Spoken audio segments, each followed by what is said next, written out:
الحمد لله رب العالمين الرحمن الرحيم مالك يوم الدين إياك نعبد وإياك نستعين اهدنا الصراط المستقيم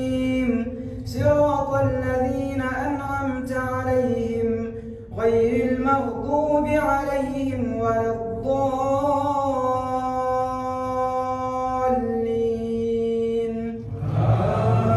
آمين. ألف لام را تلك آيات الكتاب الحكيم أكان للناس عجبا أن أوحينا إلى رجل منهم أن أنذر الناس وبشر الذين آمنوا أن لهم قدم صدق عند ربهم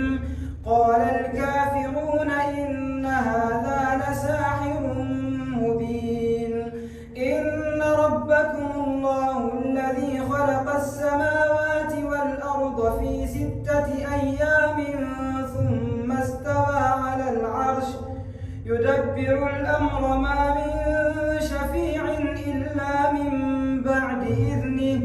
ذلكم الله ربكم فاعبدوه أفلا تذكرون إليه مرجعكم جميعا وعد الله حقا إنه يبدأ الخلق ثم يعيده ليجزي الذين آمنوا وعملوا الصالحات بالقسط والذين كفروا لهم شراب من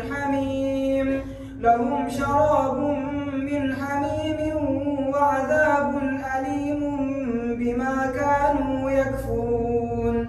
هو الذي جعل الشمس ضياء والقمر نورا وقدره منازل لتعلموا عدد السنين والحساب ما خلق الله ذلك إلا بالحق يفصل الآيات لقوم يعلمون إن في اختلاف الليل والنهار وما خلق الله في السماوات والأرض لآيات لقوم يتقون إن الذين لا يرجون لقاءنا ورضوا بالحياة الدنيا وطمأنوا بها والذين هم عن آياتنا غافلون أولئك مأواهم النار بما كانوا يكسبون إن الذين آمنوا وعملوا الصالحات يهديهم ربهم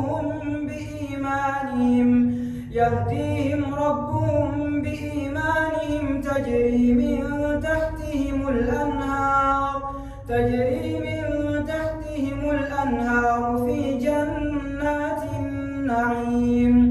دعواهم فيها سبحانك اللهم وتحيتهم فيها سلام وآخر دعواهم أن الحمد لله رب العالمين ولو يعجل الله للناس الشر استعجالهم بالخير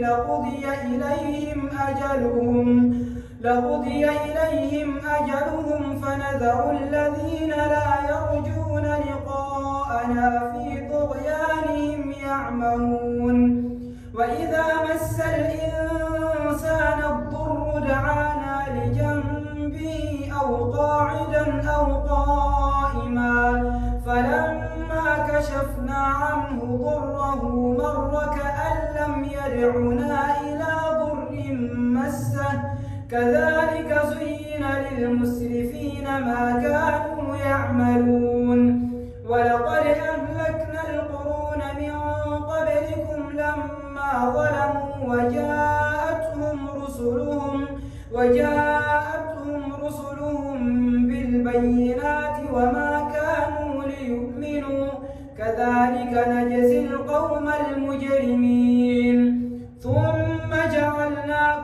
خلائف في الأرض من